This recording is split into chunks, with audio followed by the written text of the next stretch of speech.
le principe, c'est la brièveté. Donc, ça, il faut toujours le dire, pas de conférence dans la conférence.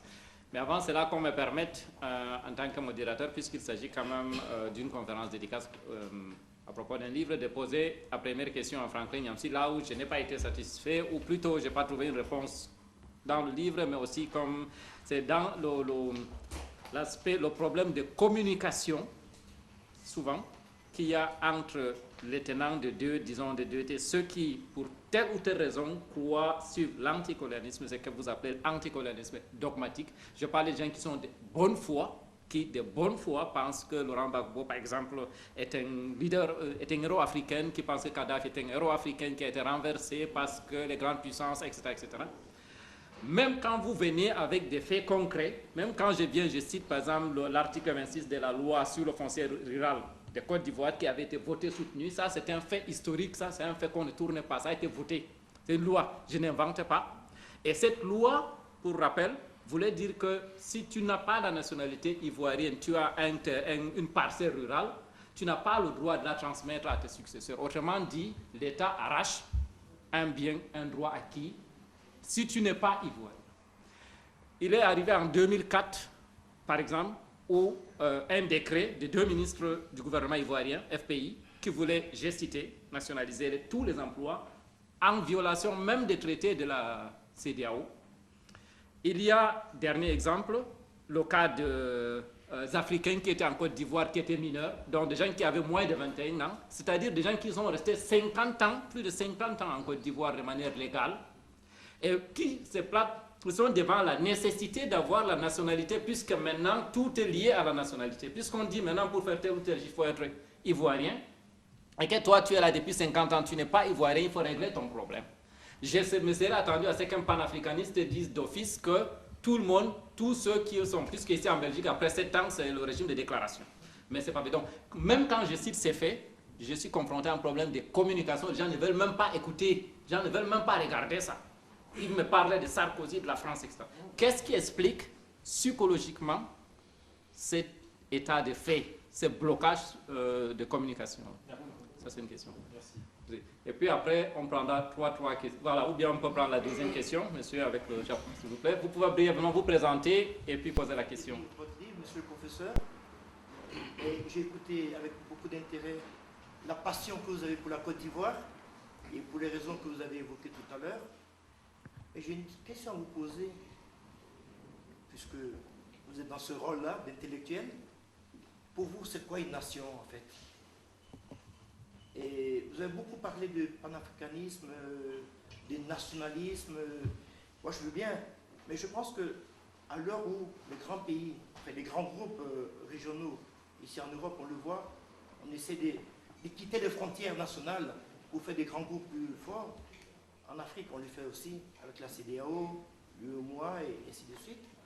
Est-ce que ce discours de nation, on doit continuer à le maintenir ou alors passer ce cap et dire qu'il n'y a plus d'Ivoiriens?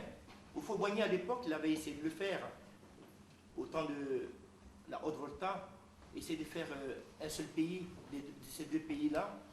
Il a été combattu par beaucoup d'Ivoiriens de souche, soi-disant. Mais en fait, je crois qu'il était visionnaire aussi. Il pensait qu'un Africain était un Africain, il était bien où il vivait. Vous, en tant qu'intellectuel, aujourd'hui, qu'est-ce que vous nous proposez? Qu'on referme les frontières ou qu'on les ouvre?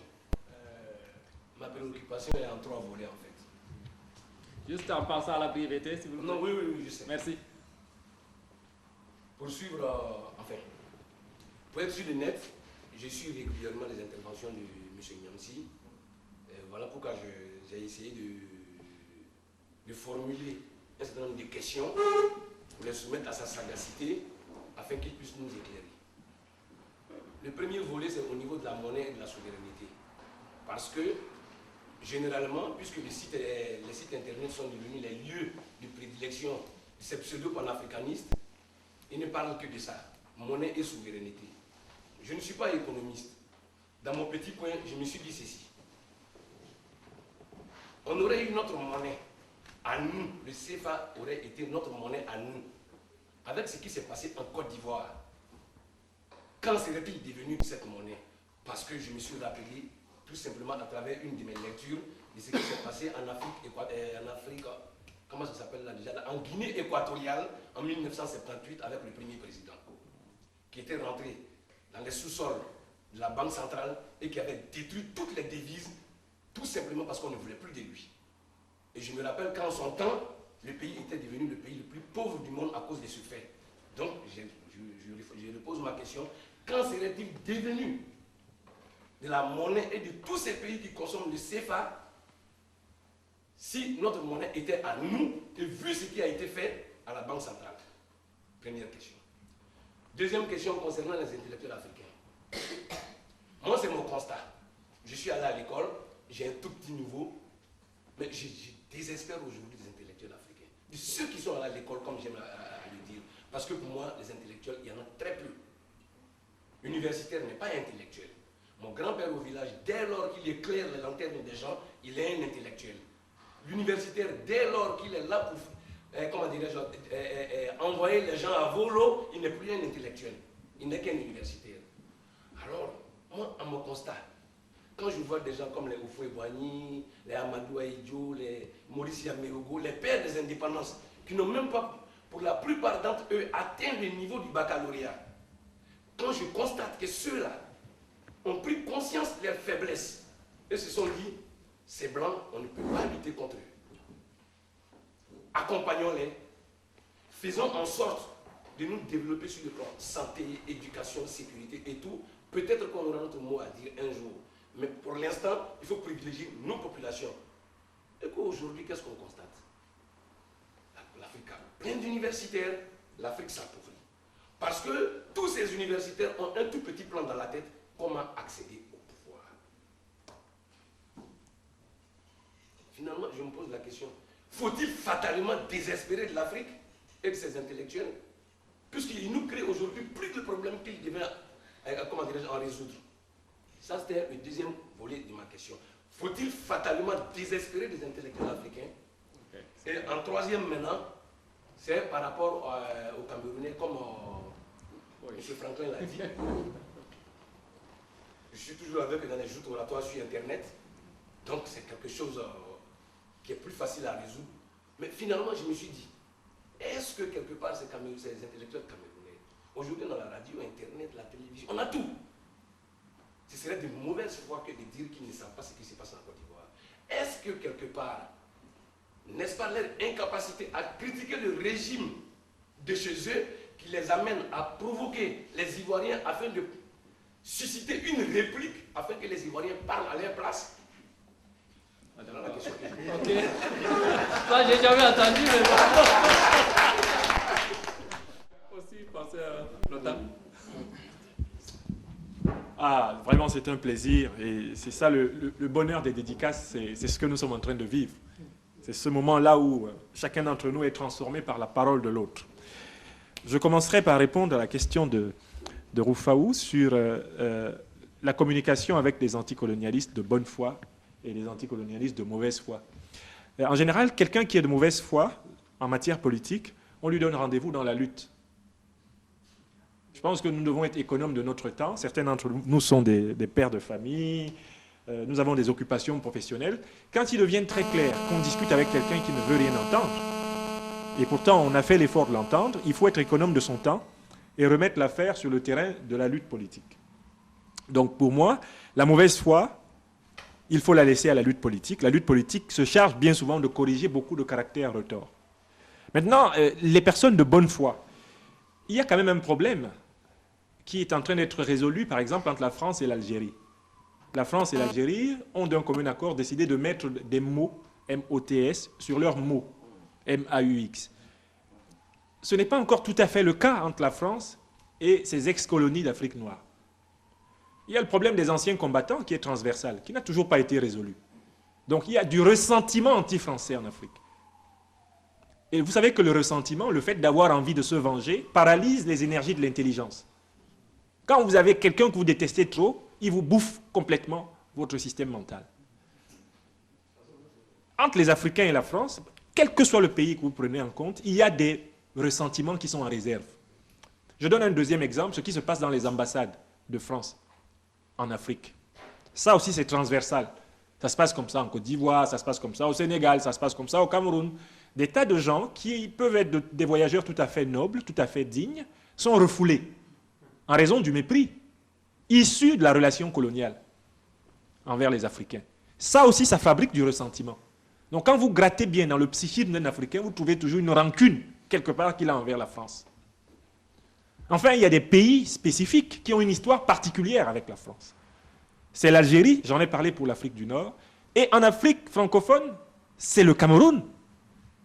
Contrairement à la Côte d'Ivoire, où Félix Houphouët-Boigny anticipe sur le rapport de force et négocie, et se retrouve à la tête du processus de l'indépendance et de la gestion de son pays, au Cameroun, l'élite politique a pris le chemin de la résistance. Elle y avait été poussée par le colon, parce que le colon estimait que cette élite était très proche, notamment de l'extrême gauche française. C'était l'Union des populations du Cameroun, de Ruben Oumyobé. Il y a eu, de 1955 à 1971 au Cameroun, une guerre de libération menée par l'Union des populations du Cameroun, réprimée par l'armée française, l'armée coloniale française, et la jeune armée camerounaise à partir de 1960 à 1971. Aujourd'hui, on commence à déclassifier les archives. C'est une affaire de pratiquement 800 000 morts. Donc, attention, c'est pour ça que j'explique que le problème que les Camerounais ont avec la France n'est pas le problème que les Ivoiriens ont avec la France. Les Ivoiriens n'ont pas ce problème-là avec la France. Il y a eu certes des affrontements, la révolte des abbés, il y a eu un certain nombre d'affrontements, mais ces affrontements sont insignifiants comparés à ce qui s'est passé au Cameroun. Donc, pour répondre à la question de la communication, il faut savoir que beaucoup viennent dans le problème de la Côte d'Ivoire avec leur problème avec la France. C'est le syndrome du torero et du toréador. Quand vous agitez le chiffon rouge, quand ils voient le bleu, blanc, rouge français passer, il y a des gens qui perdent leur cerveau. Parce qu'ils ont 3 ou 4 générations de gens qui sont dans les tombes du fait de la répression organisée par l'armée française contre le mouvement indépendantiste auquel leurs proches ont appartenu. Voilà l'arrière-fond. L'arrière-fond. Et je le brosse comme ça. Alors, donc comment faire pour des gens qui sont bloqués et qui ne veulent pas communiquer? Il faut leur expliquer qu'ils sont malades.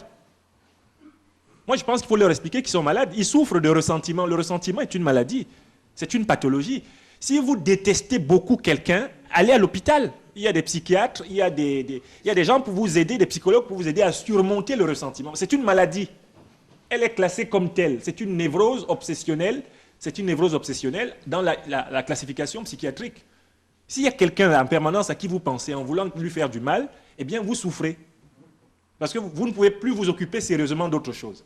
Vous êtes donc obsédé et vous devez être soigné. Alors comment les soigner? En leur expliquant pourquoi ils détestent la France et que c'est leur détestation de la France qui se réjaillit sur la Côte d'Ivoire. L'expérience m'a montré que souvent ils reconnaissent. En disant que oui, dans cette affaire ivoirienne-là, je pense que Gbagbo ne pouvait pas gagner contre Bédié et Ouattara coalisés, mais pourquoi la France est venue dans tout ça? Moi, donc, avec eux, je me comporte comme un médecin et je les amène jusqu'à cet aveu-là, qui est la fin de la cure psychanalytique. Et là, on dit, ah bon, votre problème, c'est la France. Mais ce n'est pas le problème des Ivoiriens. C'est votre problème. Reprenez votre problème, traitez-le, laissez les Ivoiriens. Ils ont choisi de le traiter autrement. Alors, à M. Zakaria, je voudrais répondre. La question, c'est qu'est-ce qu'une nation? Effectivement, M. Zakaria, vous touchez le point important. Nous, qu'est-ce que c'est qu'une nation? Quel concept de nation est opérationnel ou utilisable aujourd'hui en Afrique au regard des enjeux de notre temps? Moi, je voudrais commencer, alors là, par réflexe de philosophe, par éliminer 2 hypothèses fausses.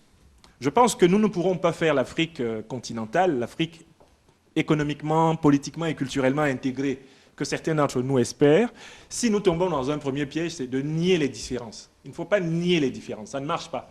Les spécialistes du phénomène culturel, du phénomène des nationalismes, savent que les individus humains ont besoin de se rassembler sur des bases qui les particularisent. Ah, même par une équipe de foot, une association de village, une réunion de famille, chacun d'entre nous ici a besoin d'être de temps en temps entre soi. Il est dangereux politiquement de nier ce fait humain, le désir de rassemblement particulier. La nation répond, s'il y a un vivre ensemble entre les membres d'une communauté géographique, la nation répond à ce désir-là, le désir d'avoir un chez-soi, un entre-soi. C'est un désir légitime. À condition que ce chez-soi, cet entre-soi, ne soit pas constitué contre quelqu'un. Donc il y a du coup deux formes de nation. Il y a la nation qui est en réalité la nation construite contre un ennemi étranger, donc le syndrome de l'ennemi structurant est la base de la nation, et puis il y a la nation qui est créée sur le désir de vivre ensemble. Nous devons conserver en Afrique, partout où cela existe, le désir de vivre ensemble des nations qui, de fait, existent et qui souhaitent continuer de l'être. Mais à condition que ce désir de vivre ensemble ne soit pas un obstacle à l'intégration régionale, à l'intégration continentale. Par conséquent, je voudrais dire que pour moi, une nation, dans l'idéal, celle que nous espérons pour l'Afrique, c'est une communauté humaine dans un territoire donné qui, tout en étant heureuse de ce vivre ensemble qui la particularise, est ouverte à l'universel. Donc, pour moi, la nation doit être construite dans la perspective cosmopolitique, la perspective de l'ouverture à l'autre. C'est pour ça que je dis la différence entre les frontières d'Afrique centrale et les frontières d'Afrique de l'Ouest. De fait, les frontières d'Afrique de l'Ouest sont une innovation dans l'histoire politique de l'Afrique contemporaine. C'est les frontières les plus ouvertes. À partir du Bénin jusqu'au Sénégal, vous voyagez, même des gens qui viennent d'Afrique centrale sont surpris de monter dans un bus au Bénin et d'arriver en Côte d'Ivoire. Montez donc dans un bus à Libreville, vous allez voir à quelle heure vous arrivez à Yaoundé. Montez donc dans un bus à Kinshasa, vous allez voir quand vous allez arriver à Yaoundé.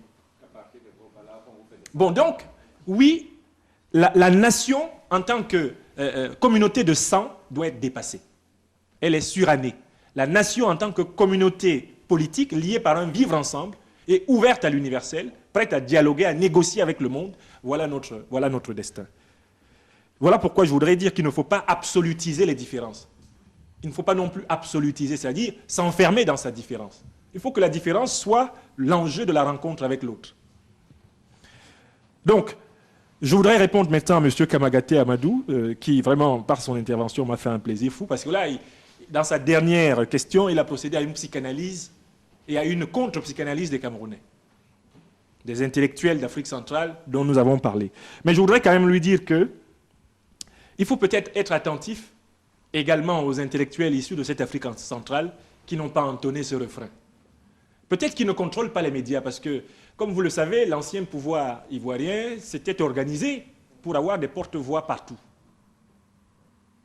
Et ce n'est pas un hasard si Mme Beyala, ce n'est pas un hasard si M. Onana, si M. Kouamouo et consorts occupent les devants. C'est que des moyens ont été mobilisés pour qu'ils le fassent. Puisque l'opinion d'Afrique centrale étant une opinion fortement anti-française, on savait qu'en surfant sur elle, grâce à ces intermédiaires, on obtiendrait l'effet politique recherché. Donc la surprésence médiatique de ces intellectuels d'Afrique centrale est un phénomène organisé. Nous qui nous battons pour la justice et la vérité en Côte d'Ivoire et ailleurs, nous avons un devoir d'organisation pour faire triompher les voix qui se sont exprimées que vous n'avez pas entendues. Moi, je connais davantage, personnellement, d'intellectuels camerounais qui sont exprimés pour défendre la cause de la démocratie ivoirienne, telle que nous l'entendons dans ce livre, que d'intellectuels qui ont développé les thèses, effectivement, de l'anticolonialisme dogmatique. Mais les intellectuels de l'anticolonialisme dogmatique étaient les plus médiatisés. Voilà la situation réelle. Il ne faut pas non plus, évidemment, croire que là-bas, tout est conquis. Alors, nous faisons partie également de ces intellectuels qui dépassent la maladie du ressentiment. Nous sommes tous passés par le ressentiment. Il n'y a pas un Camerounais de ma génération, j'ai 40 ans, qui n'ait pas détesté la France à un moment donné de sa vie. Il n'y en a pas un seul. Mais nous avons été guéris. Nous sommes allés chez les bons docteurs. Nous avons fait nos psychanalyses. Et nous avons vu que la plupart des problèmes que nous avons en Afrique seraient résolus si nous avions un autre système de sélection de dirigeants, si nous avions la démocratie. Et donc, la question de la France est suspendue à l'engagement des Africains à instaurer la démocratie dans leur pays et entre leurs pays. Alors, le problème des universitaires, bon, moi je n'ai aucun mal avec ça parce que je suis universitaire, d'une part, donc je prends toutes les flèches que vous avez mises à mes collègues. Ça, c'est notre dose. Un universitaire qui n'accepte pas la critique n'est déjà plus universitaire. Mais ce que je voudrais dire, c'est que là aussi, il faut être attentif. Il y a une glorieuse lignée d'universitaires africains qui n'ont jamais trempé dans ces extrémismes. Pourquoi vous n'en parlez pas dans votre critique? C'est bien parce que vous ne pouvez pas les critiquer, ceux-là. J'ai cité exprès, à un moment donné, de mon exposé tout à l'heure, le travail qu'a mené au cœur du FPI un intellectuel de la trempe de Haris Memel Foté. Je vous mets en demeure ou au défi de trouver une seule ligne de Memel Foté soutenant l'ivoirité. Pourquoi vous ne parlez pas de lui quand vous critiquez les universitaires? Il était professeur au Collège de France, Memel Foté. Donc, attention, il y a une conscience intellectuelle saine en Afrique. Il faut la chercher, il faut l'écouter, il faut la faire entendre. Et évidemment, vous serez guéri de la souffrance que nous inflige à tous ces diplômés qui ne pensent pas. Ces diplômés qui ne pensent pas et qui ne pensent évidemment qu'à la dépense. Alors, vous avez posé une première question, celle-là portait sur monnaie et souveraineté. Est-ce que le sort de l'Afrique n'aurait pas été pire si, précisément, ceux que nous voyons aujourd'hui dans toute leur forfaiture avaient gouverné nos pays en ayant la possibilité de manipuler, de tripatouiller nos monnaies? On a quand même une échelle pour répondre à cette question. C'est ce qui s'est passé dans les pays d'Afrique anglophone qui ont eu leur monnaie très tôt. Le Ghana, le Nigeria, pas mal de pays anglophones ont eu leur monnaie très tôt. En raison de l'indirect rule, la colonisation indirecte qui était pratiquée chez eux, les Britanniques ont voulu faire du commerce tout de suite avec eux et les responsabiliser. Donc, moi, ma réponse serait la suivante. Je ne peux pas prédire exactement que la situation aurait été forcément pire. Pourquoi? Parce que peut-être que c'est parce que la monnaie de nos pays a été hébergée, protégée, managée en quelque sorte par la France, que nos dictatures ont duré. Donc je vous revends là une antithèse. En disant quoi? S'ils avaient géré les monnaies, les crises financières et économiques dans lesquelles ils se seraient retrouvés auraient été telles qu'on les aurait balayées. Donc il faut même constater que le fait que le CFA ait été souché au franc français et maintenant à l'euro est une source d'irresponsabilité pour les pays africains. Puisque de toutes les façons, ils savent que pour les grands ensembles macroéconomiques, pour la politique monétaire, c'est la Banque de France qui décide. Si c'est trop dur, ils injectent du crédit à l'économie. Si c'est trop dur, ils dévaluent. Qui décide de cela? Alors, moi, je me réjouis d'un événement qui a eu lieu à Dakar tout récemment et d'un autre qui a eu lieu à Paris avec le président Alassane Ouattara. À savoir que le président Alassane Ouattara, le président Macky Sall ont demandé que la politique des taux d'intérêt de leur banque centrale change. Vous pensez que si vous n'êtes pas élu massivement par votre peuple, vous pouvez demander ça? Essayez de demander ça en sachant que vous avez été élu dans des conditions calamiteuses. On va vous dire, mais monsieur, vous n'êtes pas légitime. On va vous confier la gestion de la monnaie. Pourquoi?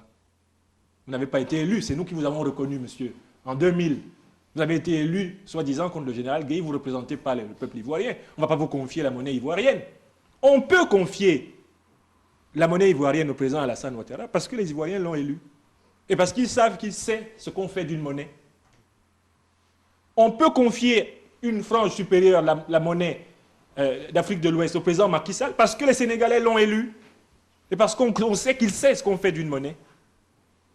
Donc, effectivement, c'est la démocratie et elle seule qui nous permettra d'apprendre nous-mêmes des erreurs que nous commettons. Parce qu'au fond, tout pays normal doit avoir sa monnaie.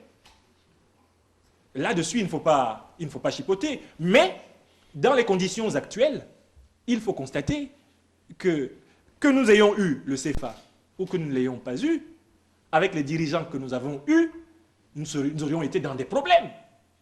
Ce qu'il faut, c'est que nous ayons la démocratie. Et que dans le cadre des institutions démocratiques, nous négocions de nouveaux seuils de souveraineté dans le rapport aux grandes puissances.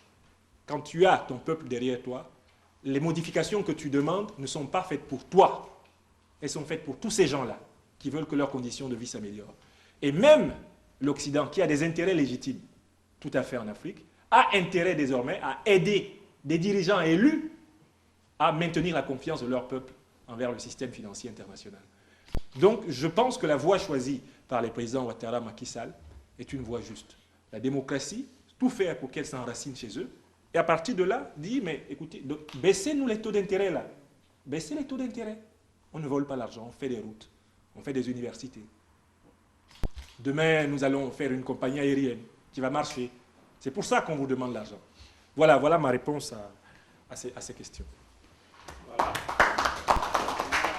Je soutiens le combat du professeur Niamsi, qui est en même temps le mien. Je crois que je n'ai pas une question en tant que telle, mais je vais faire juste deux petites observations. On a parlé tantôt de nation. Je suis très choqué de me rendre compte que certains qui prétendent combattre l'Occident sont plutôt en train de servir les injustices de la colonisation. Quand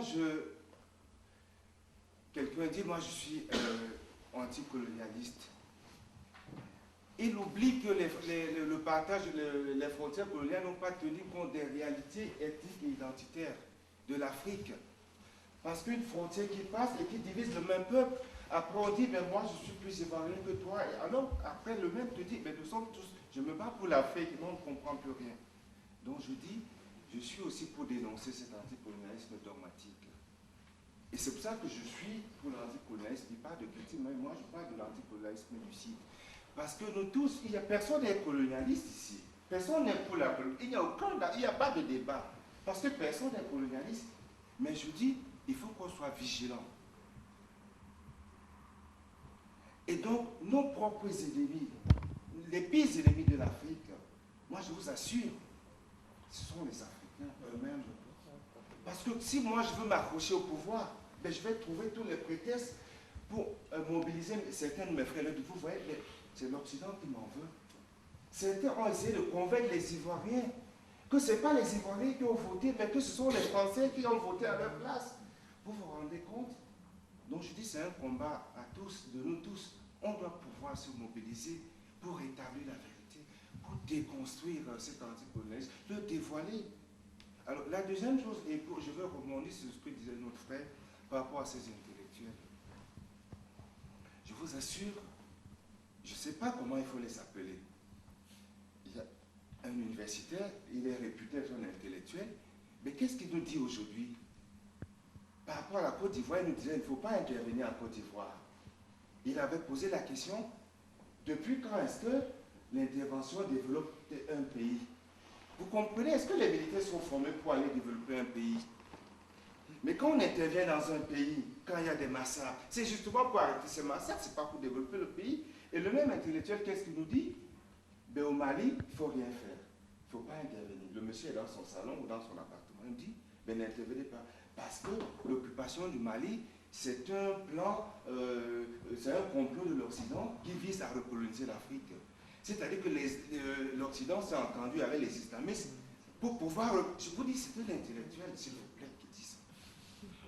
Vous comprenez jusqu'à quel point on est arrivé avec cet anticolonialisme dogmatique, ce niveau de haine qui brouille, qui dissout toute intelligence au niveau de la personne. Moi, ça me choque. Un autre exemple, qu'est-ce qu'il nous dit ce monsieur par rapport à la Côte d'Ivoire?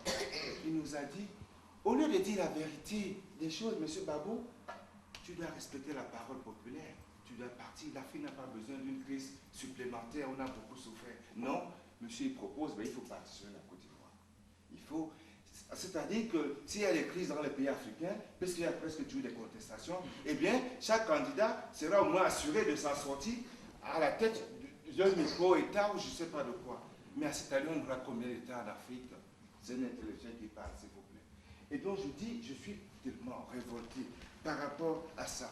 Et donc, vous avez parlé des routes. On ne peut pas, quand même, à chaque fois, les routes, c'est la faute de l'Occident. Toutes nos propres turpitudes, c'est la faute de l'Occident. Moi, ce discours m'insupporte. Je ne le supporte plus. J'ai même l'impression que s'il pleut sur quelqu'un, on pourrait même dire que c'est la faute de la France ou de l'Occident qui veulent recoloniser l'Afrique. Vous voyez jusqu'à quel niveau on est arrivé. Je le dis pourquoi, c'est pour vous dire, mes frères. Nous devons tous nous lever afin de rétablir la vérité. Parce que l'heure est grave. Les ennemis de l'Afrique, c'est d'abord les Africains. Bien sûr, les États ne font pas de la philanthropie. Ce n'est pas la Chine, personne ne fait de la philanthropie. Mais les pires ennemis de l'Afrique, quand je regarde la situation en Côte d'Ivoire, ce qui se passe en Côte d'Ivoire, ce qui s'est passé en Libye, dans tous ces pays. Ils sont les plus grands nationalistes du monde. Mais qu'est-ce qu'ils font? Une fois que, puisqu'ils nous disent, ben, ils se battent pour le développement, pour le pan-africain, etc. Mais après, qu'est-ce qui se passe? Ce sont les mêmes qui sont les premiers. Une fois que le pouvoir doit leur échapper, qui sont prêts à tout brûler. Alors, ben, si je ne dois plus être au pouvoir, il est préférable que ce pays n'existe plus. Alors que c'est lui le nationaliste, pour lequel les gens prétendent vouloir mourir. Donc, je pense que, pour terminer par là, chacun d'entre nous doit pouvoir se battre pour que la vérité éclate, pour faire connaître la vérité. Nous devons tous être militants de l'anticolonialisme lucide. Je dis que c'est très important. Je le dis pourquoi? Parce qu'autour de moi, quand je regarde ce qui se passe, vous ne pouvez plus rien que faire sans que ce soit la faute de l'autre, la faute. Moi, je ne supporte plus ça. C'est pour ça que je suis venu pour dire on doit continuer ce combat. Voilà, je vous remercie. Je ne veux pas ici me positionner en tant que défenseur de l'Afrique centrale, mais il y a une triste réalité. Lorsqu'on grandit en forêt, on est moins curieux.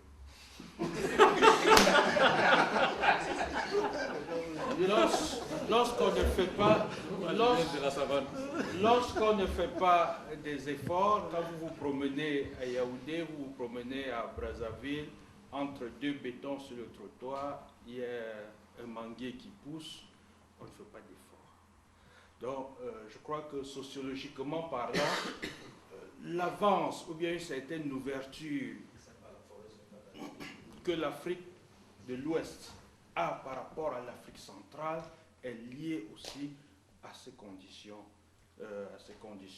géographiques. En plus, l'Afrique, même dans l'Afrique centrale, on trouve les peuples qui ont souffert, qui ont enduré certaines situations, deviennent de facto plus travailleurs ou bien plus curieux. Mais lorsqu'on a beaucoup de facilité, ou bien lorsqu'on vit la situation d'anciens riches, entre guillemets, effectivement, on doit avoir des difficultés comme on a en Afrique centrale. Mais tout de même, je voudrais poser une question dans le sens de la conception même du pouvoir. Parce que quand je balaye tous les partis d'opposition en Afrique, ceux qui sont à la tête sont à 90% des présidents fondateurs. Donc, à un moment donné, je me pose des questions en tant qu'observateur. Si je ne peux pas jouer l'alternance dans mon parti, serais-je prêt à jouer cette alternance lorsque je suis au pouvoir? La gestion du pouvoir, que ce soit au niveau du parti d'opposition ou bien que ce soit au niveau familial, est un problème qui mine le développement social, et de ce développement social dépend de l'Afrique, dépend son développement technologique et économique. Il m'est arrivé de discuter, effectivement, vous parlez de l'Afrique centrale, des infrastructures avec des États, des responsables. Une des questions, c'est que mais, si je construis la ligne, je me fais approvisionner par le Cameroun, le jour où il y a un problème, qu'est-ce qu'il y a? Donc il y a un sentiment, le fait que je n'arrive pas à gérer, je ne maîtrise pas cette collaboration, me fait être réticent. Et il y a beaucoup de choses qui coincent à ce niveau. Non, on a déjà pris deux ici, donc je vais passer. Après. Bonsoir, monsieur le professeur. Ça me réjouit que je vous rencontre aujourd'hui parce que je m'appelle Amadou, je suis Camerounais. Je crois qu'on était à l'université ensemble, dans les années 90. Parce que je fais partie de la génération à l'université Yaoundé qui a eu à revendiquer la démocratie au Cameroun. Mais là où moi je ne suis pas d'accord un peu avec vous, vous croyez que seule la démocratie peut changer l'Afrique facilement? Regardez le discours de M. Laurent Gbagbo avant d'être président. quel était le discours de Laurent Gbagbo? Tellement il était démocrate qu'il se disait que si je passe rapidement au pouvoir, tout ce qu'on fait un peu qui n'est pas démocrate, lui il va le faire. Regardez le discours même de Paul Biya avant l'arrivée au pouvoir. Il a écrit pour le libéralisme communautaire. Qu'est-ce qu'il disait dans ce livre et quel est le comportement d'aujourd'hui? Et si nous prenons par exemple beaucoup de leaders africains, leur discours avant, c'est comme si l'entrée au pouvoir est l'entrée où il y a un changement de tout. C'est-à-dire, on donne les idées favorables et lorsqu'on entre en Afrique dans la chambre du pouvoir, tout change. Tout change. Les intellectuels, je ne sais pas si la forêt est une fatalité. Ça vient de la savane? La forêt n'est pas une fatalité, mais c'est une manière de voir. Si peut-être il y a la forêt et qu'on ne réfléchit pas, c'est votre façon de dire. Je dis, moi je dirais non. Moi je réfléchis en fonction de ma forêt. C'est en fonction de cette forêt que je réfléchis. Donc je défends mes idées à partir de ma forêt. Si peut-être les intellectuels camerounais se sont immixés dans la façon du problème ivoirien, peut-être, ce n'est pas peut-être parce qu'on ne peut pas parler au Cameroun, mais c'est parce qu'au Cameroun maintenant, le président actuel a tout centralisé et fermé, que le vrai intellectuel qui peut apporter un changement ne peut pas parler. Parce qu'à partir du moment où on est pauvre, l'intellectuel camerounais est pauvre, hein? Mais africain est pauvre. À partir du moment où on te fait miroiter peut-être des richesses, tu vas changer de langage. Tu vas changer de langage. Ce n'est pas seule la démocratie qui va faire changer. Parce qu'il y a d'abord les gens qui sont présents. Mais ma question, l'originalité de votre livre, dans cette originalité, c'est comme si c'était la démocratie était la solution. Ah mais non, moi je dis, peut-être moi je dis non. Parce qu'à partir du moment où on est démocrate et qu'on dit la vérité, à partir du moment où on entre dans cette chambre du pouvoir, tout change. Où est le problème alors maintenant? Qu'est-ce qu'il faut faire pour changer ça? C'est ça ma question. Qu'est-ce qu'on doit faire? Nous sommes ici, vous avez dit, vous êtes parti en Côte d'Ivoire, vous avez pris une fois. Moi je suis venu ici, ma femme est congolaise, hein. Moi je l'ai rentrée au Cameroun. Je suis pas allé au Congo, hein. Moi j'ai rentré ma femme au Cameroun. Je ne suis pas allé. Parce que là je peux parler. Même si on doit me couper la tête, je vais parler. Parce que je veux que ça change. Je veux aussi que ça change à mon niveau. Je ne resterai pas peut-être au Congo pour défendre ça, non. Mais je dois apporter ma touche au Cameroun, même à mon petit niveau. Merci. Nous avons récemment vu Bon, déjà, je vais un peu dans le même sens que mon frère de tout à l'heure. Nous avons récemment vu donc les effets pervers même de cette démocratie, avec le cas, n'est-ce pas, au Cameroun. Nous avons vu à l'approche des élections, nous avons vu la limitation du mandat qui a été déverrouillé, et ça, on a exprimé cela par la volonté du peuple. Donc, démocratie vue dans ce sens-là, on a dit c'est la volonté, n'est-ce pas, de la majorité du peuple, qui voulait, n'est-ce pas, que le président se représente à nouveau aux élections. Bon, la question maintenant est de savoir, pensez-vous, n'est-ce pas, que c'est la démocratie qui va résoudre les problèmes de l'Afrique? Ne pensez-vous pas que le problème de l'Afrique vient d'abord de l'éducation? L'éducation qui passe par le reformatage, n'est-ce pas, de nos mentalités. Je dis reformatage parce que le premier formatage de nos mentalités, il a été fait par les religions importées en Afrique. Donc, ne pensez-vous pas, n'est-ce pas, que le véritable problème, c'est l'éducation, c'est le reformatage des mentalités en Afrique? Merci. Donc, de répondre et après. C'est aussi une éducation du comportement de l'individu par des institutions qui l'amènent à respecter le droit d'autrui en même temps qu'autrui respecte le sien, les institutions réciproques. La démocratie n'est pas une importation, ce n'est pas quelque chose qui va s'importer de l'Occident. C'est ce qui va ressortir du consensus social des citoyens africains sur la meilleure façon de résoudre leurs problèmes. C'est cela qui va constituer leur consensus démocratique. Et là encore, revenons à l'exemple de la Côte d'Ivoire. À partir de 2007, toutes les parties en conflit en Côte d'Ivoire sont entrées dans un processus de sortie de crise. C'est ça la démocratie. C'est que tous ceux qui sont en conflit se sont assis et ont dit « notre conflit, nous allons l'arbitrer de telle façon. Nous allons faire les listes électorales, nous allons faire les audiences foraines, nous allons aboutir à la constitution d'une commission électorale indépendante, elle va fonctionner de telle façon, l'ONU va venir certifier les élections, nous allons demander des observateurs. » Voilà, c'est ça les actes démocratiques. Donc la démocratie, c'est l'invention du consensus social dans une communauté donnée afin de sortir des difficultés économiques, politiques et tout le reste. Et cette invention du consensus est une éducation. Parce qu'elle apprend aux leaders politiques et à la population qu'il y a des paroles qu'il faut tenir. Elle leur apprend qu'il y a une manière de sortir de la crise qui est avantageuse pour tout le monde, parce qu'il n'y a pas de mort, parce qu'il n'y a pas de misère supplémentaire, et parce qu'enfin on peut travailler chacun à son lucre. Donc la démocratie n'est pas qu'un système politique, c'est également une culture. La démocratie ne vient pas, beaucoup ont voulu, les anticolonialistes dogmatiques en particulier, présentent la démocratie comme une importation occidentale. D'autres ont dit, voilà, dans nos villages, ça n'existait pas, on n'en a pas besoin.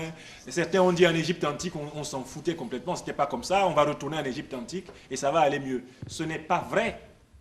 Ça ne va jamais mieux dans l'histoire de l'humanité tant qu'il n'y a pas un consensus pour une concurrence pacifique en vue de la conquête, de la gestion, de l'exercice et de la transmission du pouvoir. Ça ne va jamais mieux. C'est pour ça qu'on dit, avec raison, que la démocratie est le moins pire de tous les régimes politiques expérimentés dans l'histoire de l'humanité. Mais la démocratie s'invente par chaque groupe social. Justement, le processus qui allait aux élections de 2010 était un processus démocratique. Parce que les partis en présence avaient négocié, s'étaient entendus, avaient validé jusqu'au premier tour de l'élection. Pour vous dire à quel point ils ont été éduqués, pratiquement jusqu'à la dernière minute. Des gens avaient annoncé que lors du débat de la présidentielle ivoirienne entre Laurent Gbagbo et Alassane Ouattara, ça allait être grave. Laurent Gbagbo allait sortir des dossiers terribles, il allait le finir, etc. Tout le monde a vu le débat. Ce débat était pédagogique. C'était de la pédagogie de la démocratie. Deux chefs représentant les deux camps qui s'affrontaient pour le deuxième tour se sont parlé poliment. Il y a eu beaucoup d'espoir à l'issue de ce débat. Les gens ont dit, s'ils ne se sont pas insultés, ceux-là même qui se détestent plus que n'importe qui d'autre ici dans ce pays, ça veut dire que ce pays est sauvé. Donc, il faut bien savoir que la démocratie n'est pas un plaquage, n'est pas une importation, mais c'est une expérience avec ses hauts et ses bas. On retombe, on se relève, on rafistole, on corrige et on avance. Et c'est pour ça que toute démocratie a une histoire. Et il n'y a pas deux démocraties qui se ressemblent dans le monde. Il n'y a pas deux démocraties qui soient copiées-collées dans le monde. Donc, alors, l'éducation, évidemment, bénéficiera du processus démocratique.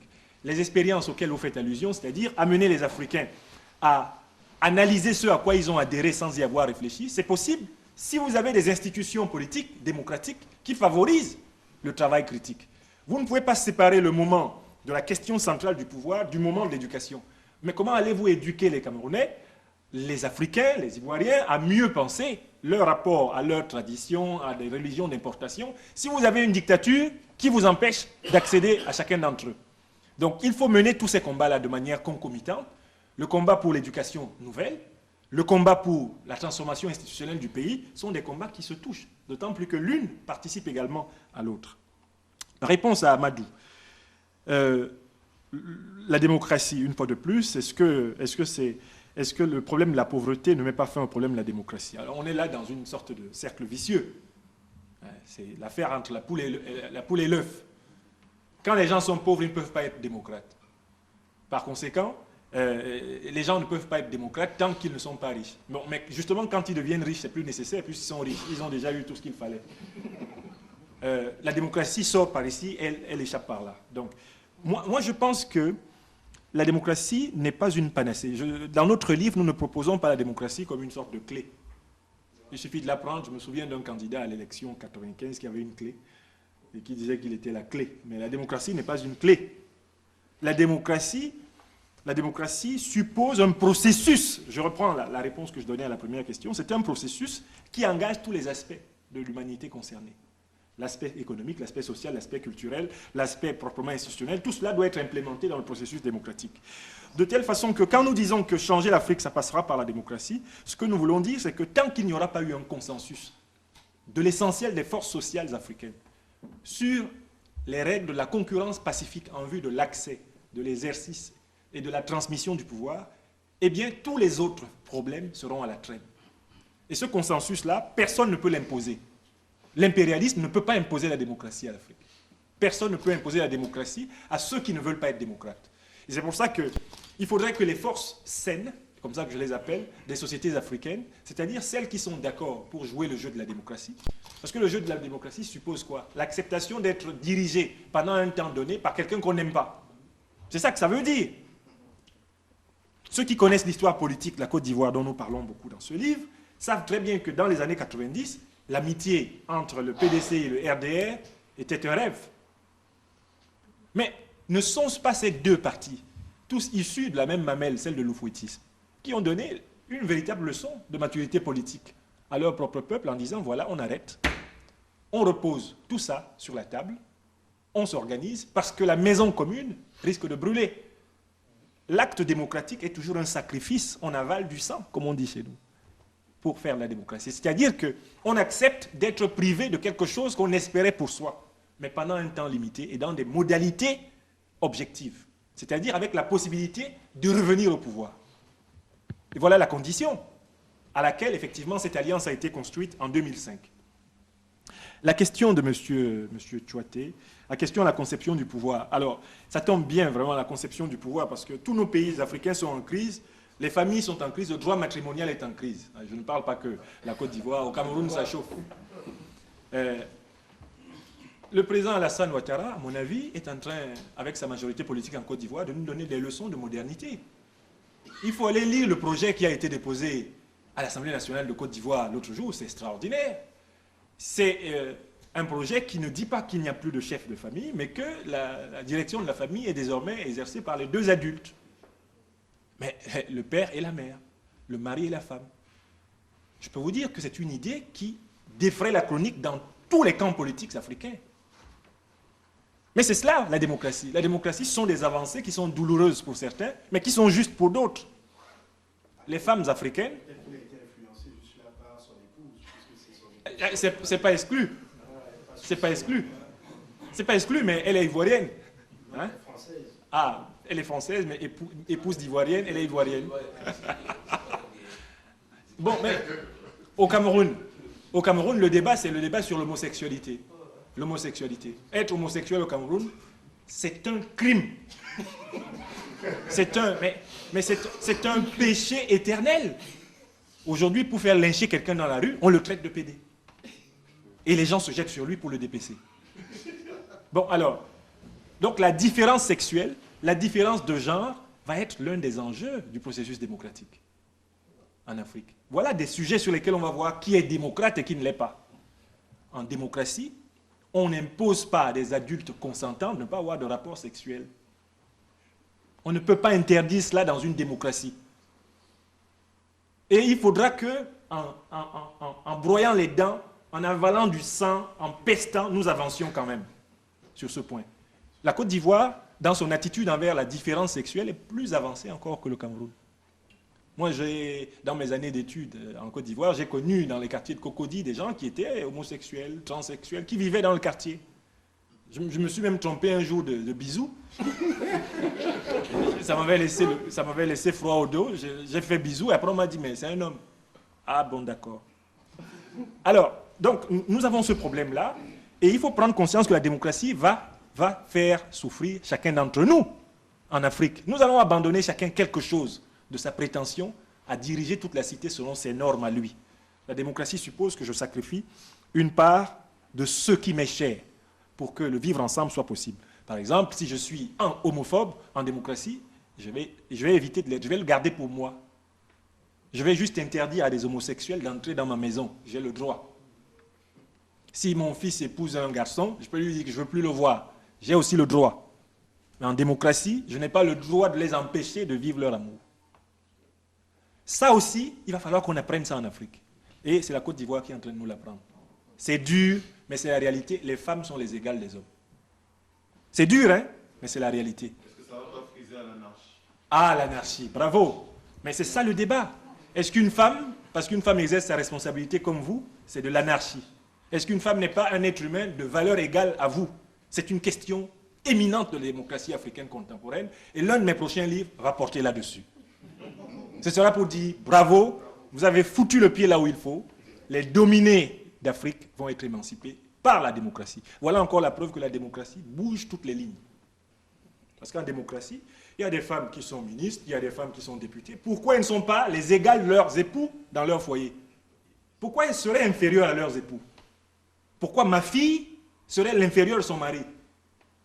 Avec toute la peine que je me donne pour l'éduquer. C'est inacceptable en démocratie. Mais celui qui n'est pas d'accord avec cela peut garder cette idée pour lui, mais il ne pourra plus la traduire dans une cité démocratique par des faits. C'est ça la démocratie.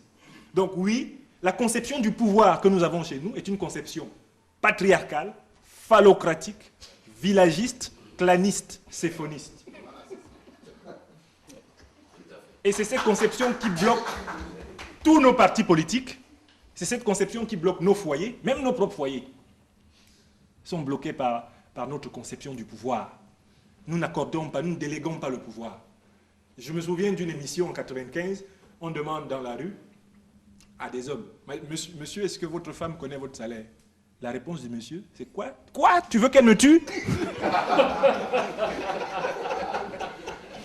Bon, dans une société libre, deux adultes qui forment un foyer peuvent se confier ces choses-là. C'est cela l'égalité aussi. C'est-à-dire que l'égalité va passer par le changement de nos comportements à la maison. Et ça passera par là. Et ce sera cela la démocratie, c'est-à-dire la naissance du pluralisme, même dans la vie du foyer. Non pas l'anarchie. Non pas l'anarchie. Parce que l'anarchie, c'est l'absence de règles. Ici, la règle, c'est le respect de la liberté de l'adulte. Votre femme est un adulte, comme vous. Elle a suivi parfois des parcours intellectuels supérieurs aux vôtres. Elle a même parfois un salaire supérieur au vôtre. Et vous continuez de croire que vous êtes supérieur à elle, alors qu'elle ne demande pas à être supérieure à vous. Seulement à être votre égal. Votre égal. Une personne que vous considérez comme une personne. Non pas comme votre personne, votre chose. Comme une succursale de votre corps. Voilà le débat qui a été lancé par la démocratie ivoirienne.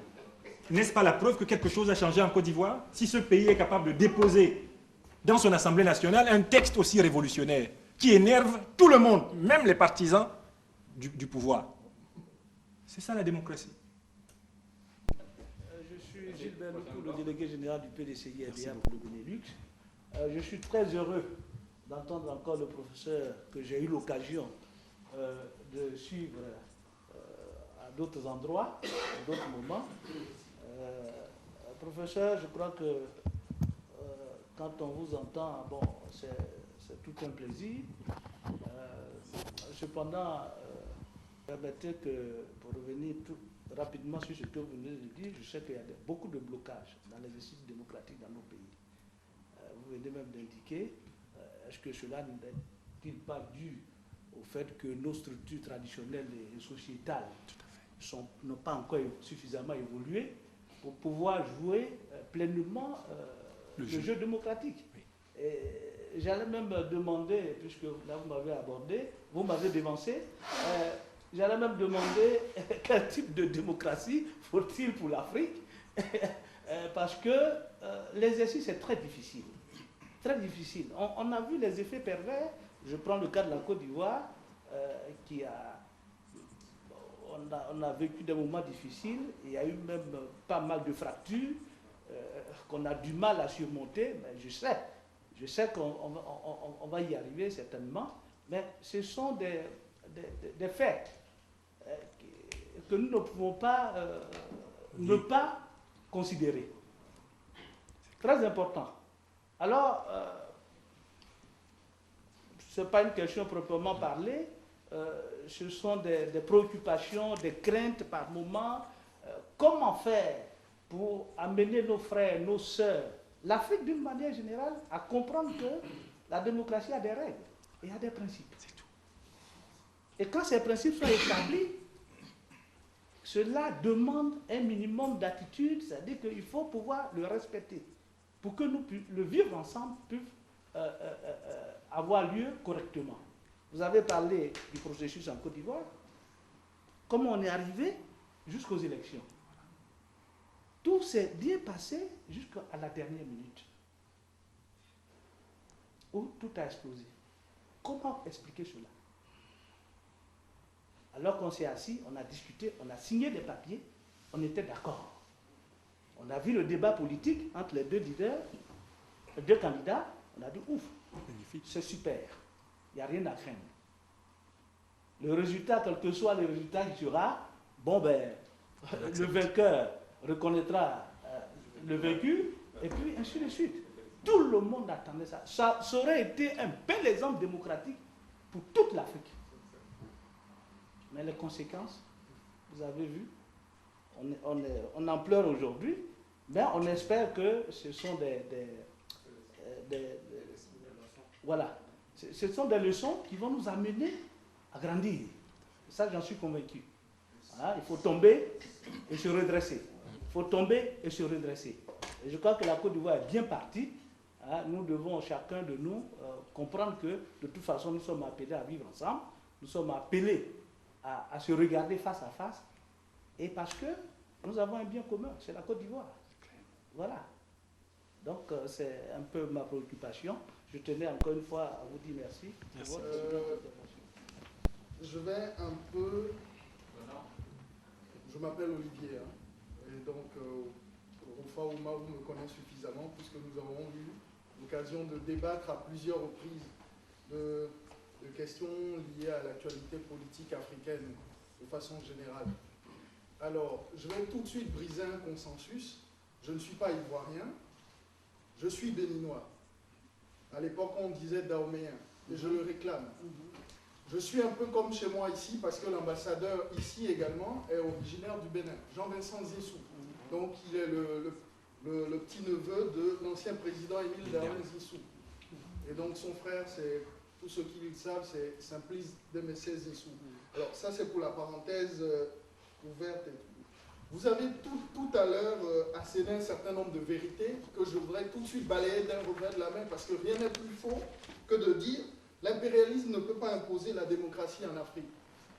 L'ajustement structurel et la question liée à la bonne gouvernance, aux droits de l'homme en Afrique imposés par les principales institutions sœurs, donc la Banque mondiale et le FMI, et même le discours de la Baule en 90, participait de la volonté des impérialistes, donc de la France, d'imposer un consensus ou une vision, sinon un paradigme dans nos pays. Donc la démocratie libérale. Et ça, vous ne le mentionnez pas, vous dites la démocratie ne peut être qu'une construction interne et vous occultez la dimension internationale ou la dimension d'imposition à travers l'aide liée, évidemment, et également à travers les injonctions et les coups d'État qui sont perpétrés dans nos pays. Et autre chose, vous célébrez ici, dans un concert, j'allais dire, d'unanimisme collectif, un peu la démocratie de M. Ouattara. Il aurait été préférable que ce consensus-là, vous le célébrez, par exemple, dans un endroit neutre, mais vous le célébrez ici. Ça met en doute votre indépendance d'esprit et même l'argumentaire de vos thèses que vous développez. À partir du moment où vous vous réclamez, et sur les réseaux sociaux, on vous voit parader avec M. Guillaume Soro et soit avec le président Ouattara, on se demande bien, mais par quelle crédibilité on doit accepter ce qu'il nous dit? De deux choses l'une, soit il est le valet de M. Ouattara et de M. Soro, soit il est tout simplement le porteur de valise, sinon le porteur d'eau de ces deux personnalités. Donc moi, tout de suite, j'aimerais savoir, et ça c'est une question personnelle que je vous pose, est-ce que ce livre est un livre sur commande? Est-ce que vous êtes fait passer, excusez du peu, est-ce que vous aviez été là, un nègre de service, en rédigeant une œuvre sur commande pour exalter et pour, j'allais dire, chanter les louanges de M. Ouattara et de M. Soro? Qui plus est, vous le célébrez, on vous voit parader sur Facebook avec les photos avec M. Guillaume Soro. Dites-nous clairement combien vous avez reçu dans cette histoire, combien vous avez touché, puisque vous venez faire la dédicace dans l'ambassade de Côte d'Ivoire. Moi, j'ai organisé ici une conférence avec Charles Onana. Personnellement, je ne suis pas... Personnellement, c'est moi qui ai fait venir Charles Onana ici faire la dédicace de son livre. Je ne suis pas ivoirien, je suis africain. Mais je l'ai fait à une seule condition, pour pouvoir porter la contradiction sur la place publique. On l'a fait à l'Université libre de Bruxelles ici. Toutes les sensibilités étaient représentées, on ne l'a pas fait dans une ambassade. Donc on ne peut pas m'accuser, moi, d'une façon ou d'une autre, de collusion avec l'ambassade ou avec un État. Mais vous, on vous voit célébrer partout, M. Ouattara, à la télé, un peu partout. Donc je rejette en bloc votre indépendance d'esprit et même votre indépendance liée aux thèses que vous développez, parce que pour moi, c'est une œuvre sur commande. Et j'aimerais savoir combien vous avez touché par rapport à cette œuvre, tout simplement. La seconde chose, c'est vous parler d'anticolonialisme dogmatique. Et vous lui opposez l'anticolonialisme critique. C'est un piège dans lequel je ne tomberai pas, parce que si je vous suis votre logique, vous nous enfermez dans une conception binaire, mais moi, à votre conception binaire, je vous oppose également à la même conception binaire. C'est-à-dire que je vous opposerai aussi l'impérialisme dogmatique et l'impérialisme critique. Sauf que les Occidentaux avec lesquels nous traitons, ils nous imposent un impérialisme dogmatique dans nos États, puisque rien n'est plus faux que ce que vous dites dans la mesure où la crise actuelle et les effets qui s'en ressentent. On nous dit, écoutez, libéralisez vos économies, respectez les droits de l'homme, imposez la démocratie à l'occidentale sans s'entendre, un parlement, un sénat, et puis une conception française de l'administration avec des coopérants français. Si ça, ce n'est pas du dogmatisme imposé de l'extérieur via des aides et via, j'allais dire, une puissance politique, je ne sais pas ce que c'est. Donc, quand vous nous dites aujourd'hui que M. Onana, Mme Béala et d'autres intellectuels sont dogmatiques, évidemment, c'est vous le critique, puisque vous vous mettez en juge et en arbitre, en donneur de leçons. C'est très intéressant, sauf que vous ne revenez pas sur le fond de la question. Le fond de la question aujourd'hui, c'est que vous et moi ne savons pas qui a réellement gagné les élections en Côte d'Ivoire. Si nous opposons à cela une question purement juridique, l'organe habilité à désigner le vainqueur a dit que c'était M. Gbagbo. Il se trouve qu'il y a eu, comment dire, un vice de forme qui a été fait, puisque l'instance chargée de proclamer administrativement l'élection, donc la commission électorale, l'a fait dans le camp d'un vainqueur. Et ça, vous ne le mentionnez pas. Quelle crédibilité nous pourrions accorder à des résultats qui ont été proclamés dans l'antre d'un vainqueur? Est-ce qu'il y a une crédibilité à apporter à ces élections? Moi, je pense que non. Est-ce qu'il aurait fallu, comme M. Gbagbo l'a demandé, qu'on recompte les voix? Je pense que oui. En Haïti, la même chose s'est passée, on a recompté les voix. Non, mais permettez-moi. Est-ce que, de votre point de vue, il n'y a pas une forme de spoliation intellectuelle, encore moins une forme d'escroquerie intellectuelle? Moi, je refuse cette façon univoque de voir les choses. D'un côté, il y a les bons, et de l'autre côté, il y a le mauvais perdant qui a perdu, qui ne voulait pas partir. Mais en Haïti, on l'a fait. Mais ça, vous l'occultez. De façon intellectuelle, c'est comme une forme d'escroquerie à laquelle je ne participerai pas. Donc, si vous voulez, pour me résumer de façon claire, c'est qu'il y a une forme d'obséquiosité, une forme d'extrême politesse que vous manifestez vis-à-vis d'un camp, donc le camp de M. Ouattara, qui, entre parenthèses, est quand même celui qui a apporté en Côte d'Ivoire, vous parlez de loi d'extrême droite et tout, qui est celui qui a apporté la carte d'identité en Côte d'Ivoire. En 93, il a fait au nom de quoi? Il voulait distinguer deux types d'Ivoiriens. Vous pouvez laisser la parole à d'autres personnes. Mais non, je pratique une forme d'escroquerie intellectuelle, c'est tout. Okay. Ça fait 10 fois. Cette salle, je vais parler de partisans ou bien de courtisans, mais je voudrais d'abord revenir sur un point de la démocratie. Je crois que d'une façon générale, la démocratie est indispensable pour nos pays. Je ne parlerai même pas du tout de la démocratie, je parlerai plutôt de processus démocratique dans pratiquement tous les pays africains. Et je suis un tout petit peu surpris, pourquoi est-ce qu'on ne parle pas des pays de droit ou de liberté du peuple africain? D'abord, tout simplement parce que pour obtenir une démocratie, il faut être libre et il faut être dans des pays de droit. Et si je prends des exemples dans 2 ou 3 pays, au Cameroun, en Côte d'Ivoire et probablement dans un autre pays ou au Gabon, ce ne sont pas des pays de droit, mais ce sont des pays qui ont entamé des processus de démocratie. Et ces peuples d'ailleurs, on sait que, bon, par exemple, la justice n'est pas du tout libre au Cameroun, ni en Côte d'Ivoire d'ailleurs. Voilà. Alors moi j'aimerais plutôt qu'on parle de la liberté du peuple africain, qui doit tout simplement recouvrer sa liberté, et plutôt parler d'un processus d'avoir des pays de droit. La démocratie, elle est très indispensable, d'abord parce que c'est de l'ordre, et on ne pourra pas du tout obtenir de la démocratie dans nos pays, pas du tout, si on n'arrive pas à libérer le peuple africain d'une façon ou d'une autre. Et si on n'arrive pas à déterminer des pays de droit, ou alors à mettre en place des pays de droit. Alors pour revenir tout petit peu sur la Côte d'Ivoire, sur le texte que le président Alassane Ouattara a présenté au Parlement, ce texte que vous appelez d'ailleurs de modernisation, moi je ne l'appelle pas comme ça. D'abord, il faut tout simplement, entre nous Africains, savoir que ce qui est notre dimension, c'est notre dimension culturelle et traditionnelle. Et si nous détricotons notre tradition et notre culture, probablement qu'on va se retrouver comme des autres pays. C'est pas parce qu'on va devoir on veut imposer la démocratie dans nos pays qu'il faut détricoter nos cultures et nos traditions. Et quand je parlais tout à l'heure que c'est plutôt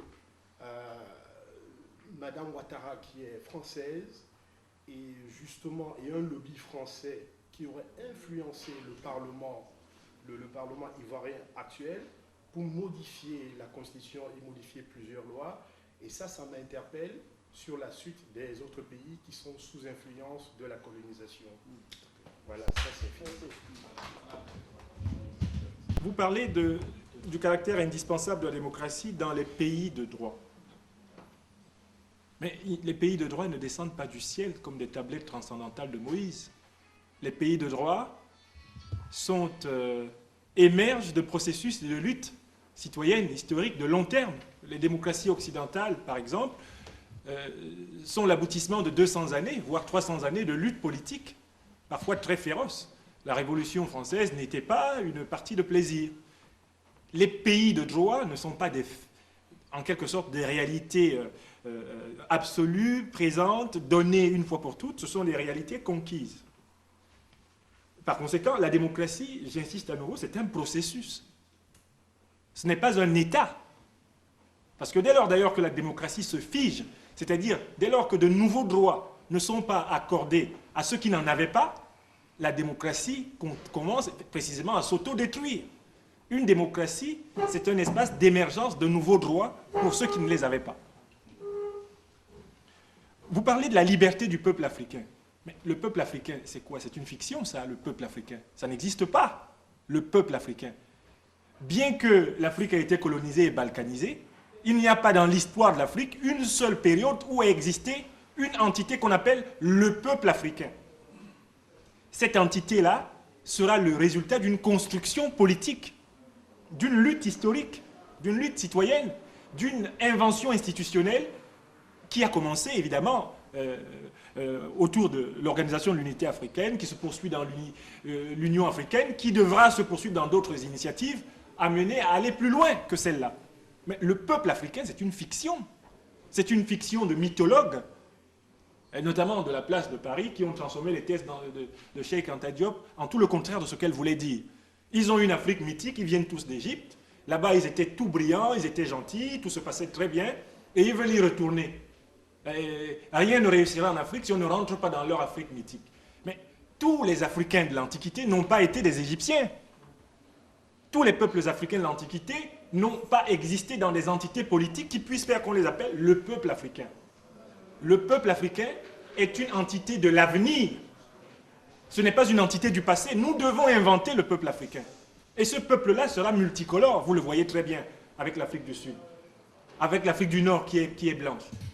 Vous le voyez très bien avec l'Afrique de l'Ouest qui est entièrement métissée, avec l'Afrique centrale qui va nécessairement l'être. Ils sortiront de leur forêt. Donc, vous inventez une notion qui n'existe nulle part dans l'analyse historique de ce que cela veut dire. Le peuple africain, il est à inventer. Je finis par, mais je ne vais pas insister là-dessus, le processus est encore en cours.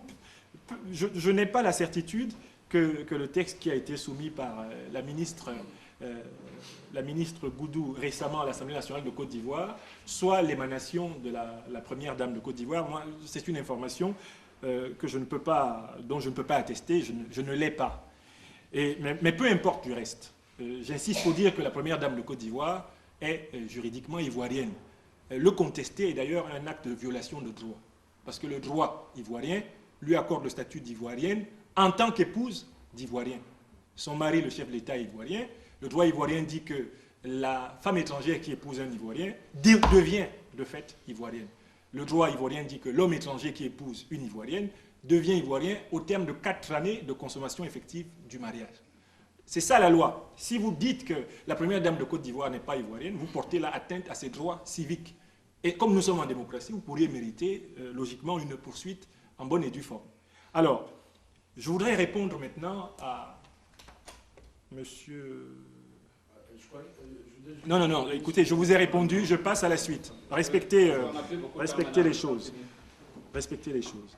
Alors, je voudrais répondre à monsieur Olivier, qui est originaire du Bénin et qui, d'ailleurs, en est très fier, ce qui est normal.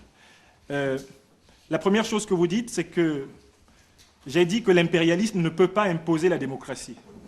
Donc vous contestez cette affirmation, ce qui veut dire que pour vous, l'impérialisme veut imposer la démocratie. Donc pour vous, la démocratie est une imposition de l'extérieur. C'est exactement le contraire de ce que j'ai essayé de montrer, à la fois dans ce livre et dans cet exposé. J'ai dit que la démocratie était une expérience de construction du consensus social par des forces politiques, économiques et civiques d'une société donnée. Dès lors que ces forces parviennent à un accord minimal sur la manière d'accéder au pouvoir, de gérer le pouvoir et de transmettre le pouvoir, on parle là d'un processus démocratique qui a été mis en place. Voilà ce que j'ai dit. Je n'ai pas occulté le fait que pour que ce processus soit respecté, il faut imaginer, il faut présupposer qu'il y aura des luttes, et des luttes politiques qui peuvent être d'ailleurs sanglantes, puisque ce ne sont pas tous ceux qui rentrent dans ce processus qui y croient. Certains n'y rentrent qu'en se disant qu'il va jouer pour eux. Et quand, chemin faisant, ils se rendent compte qu'ils ne jouent plus pour eux, évidemment, ils se retournent. J'en profite pour vous rappeler, dans votre analyse, que vous avez cité Haïti pour le recomptage. Mais moi, j'avais déjà montré, vous n'étiez peut-être pas encore arrivé, qu'en 2000, M. Gbagbo a été élu dans une élection étriquée avec le général Guèye, et il n'a fait ni reprendre l'élection en sachant que les deux principaux opposants, adversaires qu'il pouvait avoir dans cette élection, à savoir à l'époque le président Henri Konan Bédié et le président Alassane Ouattara, avaient été exclus de cette élection. Donc cette élection n'était pas représentative, n'est-ce pas, des forces politiques de Côte d'Ivoire. Des militants du PDCI et du RDR sont sortis dans la rue pour demander la reprise des élections. M. Gbagbo a procédé, en octobre 2000, à sa première grande répression contre la démocratie. Au lieu de citer Haïti, il faut vous souvenir que M. Gbagbo est le premier à avoir refusé la reprise du processus électoral dans l'histoire des 20 dernières années de la démocratie ivoirienne. Donc, maintenant, vous parlez du paradigme de la démocratie libérale. Bien que vous vous soyez exprimé et qu'on n'ait pas tout à fait compris ce que vous entendez par démocratie libérale, il faut quand même que je vous rappelle, une bonne fois pour toutes, que soit vous êtes contre la démocratie, et vous pouvez vous déguiser en ennemi de la démocratie libérale, soit vous êtes pour la démocratie, et vous êtes obligé d'être libéral. Il faut distinguer deux formes de libéralisme, monsieur. Il y a le libéralisme politique, qui est à l'origine du processus de la démocratie représentative que nous connaissons dans les grands pays d'Occident et dans certains pays africains. C'est le libéralisme politique qu'il ne faut pas confondre avec le libéralisme économique. Quand vous parlez de la démocratie libérale, vous associez dans le concept de démocratie libérale la politique et l'économie. Mais vous ne dites pas qu'au fond, probablement, vous considérez que ce qu'il faudrait mettre en place, c'est une révolution socialiste du type centraliste connu dans les anciens pays communistes, à Cuba, je ne sais pas, ou dans tout autre pays où, effectivement, on a tenté ce qu'on appelle la démocratie populaire, la démocratie de parti unique, ou comme en Chine. Mais il faut avouer vos sources, il faut avouer à quoi vous accrochez. Vous êtes sans doute pour l'instauration de la dictature du prolétariat. Évidemment, s'il y a une dictature du prolétariat dans un pays africain, ça veut dire la fin du pluralisme politique et l'instauration du centralisme démocratique. Vous êtes plutôt un centraliste démocratique, mais un centraliste contrit, c'est-à-dire qu'on peut dire que vous êtes inhibé, vous n'avouez pas ce que vous pensez, vous ne pensez pas ce que vous avouez. Alors, mais évidemment, à partir de là, vous êtes un ennemi de la démocratie, au sens où, évidemment, la démocratie libérale politique s'entend, c'est-à-dire la possibilité de l'alternance politique, la compétition des partis dans un cadre consensuel et la possibilité, effectivement, de contrôler les dirigeants. J'en viens maintenant à vos questions ad hominem. Ce livre est-il un livre sur commande? Puisque c'est une question. Réponse, non. Combien avez-vous reçu? Réponse, rien pour écrire ce livre. Alors, vous nous parlez d'une conférence avec M. Charles Onana, Mme Beyala, dont on sait maintenant combien ils ont reçu. Vous n'en parlez pas. C'est dommage, vous êtes amnésique quand vous êtes informé. Quand vous n'êtes pas informé, vous posez des questions. Pour Mme Beyala, vous êtes bien au courant des 200 000 euros qu'elle a émargés dans les comptes de l'État de Côte d'Ivoire. Elle a le droit de contester. Donc, vous voyez très bien, Ça arrive dans le débat. c'est des choses qui arrivent, Voilà. d'autant plus que le retour à l'envoyeur est parfois douloureux. Alors, donc, je voudrais conclure en disant spoliation intellectuelle, non, parce que moi j'ai pris position dans la crise politique ivoirienne à partir de 1995. Ceux qui veulent vérifier cela peuvent procéder à une traçabilité de mes articles, mes prises de position dans cette affaire. J'étais professeur de philosophie au lycée Krafa à Dagra, à Sikinsi, à 80 km d'Abidjan, et j'étais étudiant de maîtrise et de DEA à l'université de Cocody à Abidjan pendant ces années-là. Et tous les vendredis, quand je revenais à Abidjan, où j'avais ma compagne et mon premier enfant, je voyais faire descendre des bus des Ivoiriens en boubou, bien souvent des gens du Nord, à qui on arrachait leurs pièces. Donc j'ai pris position dans la crise de l'ivoirité en Côte d'Ivoire à partir de cette date, et j'ai écrit la plupart de mes papiers largement avant ce livre-là. Toutes les thèses que j'y défends étaient déjà connues et défendues. Le président Alassane Ouattara n'était pas au pouvoir. Je ne l'ai rencontré pour la première fois que le 1er septembre 2012, quand je suis allé présenter ce livre en Côte d'Ivoire. Quant au président Guillaume Soro, qui a eu, avec beaucoup de maestria, à gérer un anticolonialiste dogmatique de même facture ici il y a quelques mois, je dois dire que c'est d'abord un camarade, c'est un camarade de fac. Nous avons été étudiants de l'université de Cocody, lui en licence et maîtrise d'anglais, en même temps que moi j'étais en maîtrise de philo et de DEA.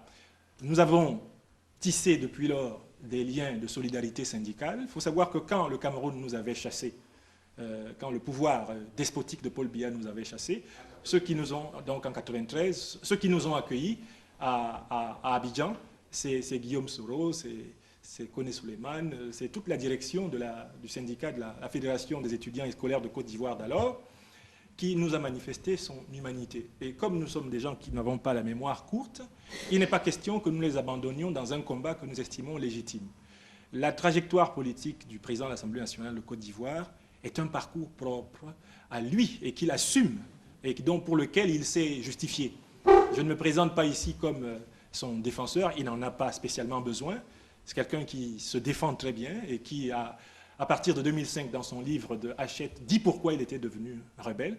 J'ai juste envie de dire que si je pouvais être rebelle comme lui, contre les despotes d'Afrique centrale, je ne m'en priverais point. Et donc, quelque part, pour ma part, je le considère comme l'un des plus grands stratèges politiques de ma génération. Je ne fais pas partie de ces intellectuels qui, s'intéressant à la politique, ne respectent pas les politiques. Parce que la politique est aussi un art. Et il faut reconnaître que dans notre génération, le président Guillaume Soro, de ce point de vue-là, est une source de leçons, est une source d'inspiration et de profondeur. Donc je ne suis pas du tout honteux de le revendiquer comme un de mes amis. J'en suis d'ailleurs très honoré. Et je crois que la grandeur de l'Afrique viendra du fait que le leadership qui va émerger dans l'Afrique de demain se tiendra la main dans la main. Alors, ceux à qui cela déplaît, c'est leur droit. Ils seront opposants ou ils seront composants. Mais peu importe, la vie politique est ainsi faite.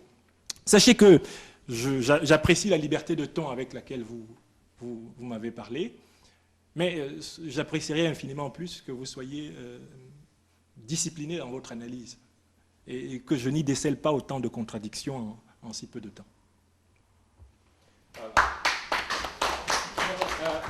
Normalement, voilà, exactement. Donc, on devait arrêter à 18h. J'aimerais bien que le professeur Franklin Nyamsi ait le temps aussi après de pouvoir échanger avec les gens. Donc, c'est pour ça que c'était le dernier bloc de questions que nous avons prises. Qu'on me permette quand même de donner de dire quelque chose sur ce qu'il a dit quand il était étudiant en Côte d'Ivoire, le fait de prendre des cars et de voir les gens. Moi, j'ai vu, au nord du Cameroun en tout cas, ou jusqu'au sud, j'ai vu des situations où vous arrivez à un contrôle, vous êtes dans un véhicule. À partir de l'extérieur d'une personne, on dit qu'il est tchadien, nigérian, les gendarmes le font descendre. J'ai été au Cameroun il y a une dizaine d'années. J'ai vu un grand nombre de Tchadiens qu'on couche, on rafle, on les fait coucher, et puis même un policier marche sur eux. Personne ne parle. Soit 10 ans, ils n'ont pas de papier pour n'importe quelle raison. C'est totalement inhumain. Mais les mêmes personnes vont venir vous parler de pan-africanisme. Aimer l'Afrique, c'est aimer les Africains. Aimer l'Afrique, ce n'est pas un territoire sec. Donc, si maintenant vous voulez être panafricain, vous devez savoir qu'un des réveils de la médaille, c'est qu'un centrafricain va venir vouloir être maçon chez vous. Et qu'il y aura un niveau qui va ouvrir une quincaillerie. Et il y aura un Libanais, etc., etc. Ça veut dire que tant qu'on fait de la politique, sans tenir compte de ce type de choses-là, on ne fait pas de politique, on trompe les gens. Et donc il ne faut pas venir s'élever et parler de panafricanisme, parler d'anticolonialisme. Je ne peux pas être côte à côte avec quelqu'un pour lutter contre la France si cette personne n'accepte pas le consensus que je suis humainement parlant, je suis comme lui, et que je partage avec lui une communauté de destin, et qui ne m'accepte pas. Dès lors que tu rompes ce consensus-là, tu as rompu la lutte. Autrement dit, la France, le panafricanisme et les Occidentaux deviennent un paramètre de lutte. C'est-à-dire que c'est un paramètre pour lequel nous luttons tous dessus. Si j'ai réussi à les convaincre avant toi, tant mieux pour moi. Mais ma première priorité, c'est les États. Voilà, c'est pour conclure. Merci beaucoup. Merci à l'ambassade. Oui, je voudrais donner la parole. Donc, j'ai dit d'abord des remerciements. Merci à Franklin Nyamsi. J'espère, comme il a dit tout au début, qu'il aura acheté le livre, échangé avec lui, fait signer, et puis juger et communiquer avec lui plus tard. Franklin Nyamsi, tel que je le connais, n'est pas quelqu'un qui va fuir le débat. C'est pas un problème. Donc, échanger, la chance est totale. Donc, à M. le premier conseiller, pour conclure, afin qu'on ait... Merci, monsieur le modérateur, chers sœurs et chers frères. Je crois que l'exposé du professeur Nyamsi, qui était par ailleurs très profond, nous a permis, avec les échanges qui se sont ensuivis, de comprendre un peu l'articulation de son ouvrage. Et j'ai apprécié qu'il n'y ait pas eu pu répondre à la controverse qui se faisait jour. Donc, ce que nous pouvons faire maintenant, c'est de passer à la dédicace et puis acheter l'ouvrage pour aller dans le détail de ce qui a été écrit. Donc, je vous remercie. Et puis, on passe à la dédicace. Voilà. Donc, merci beaucoup. Il y a un stand. Il y a un stand ici. Il y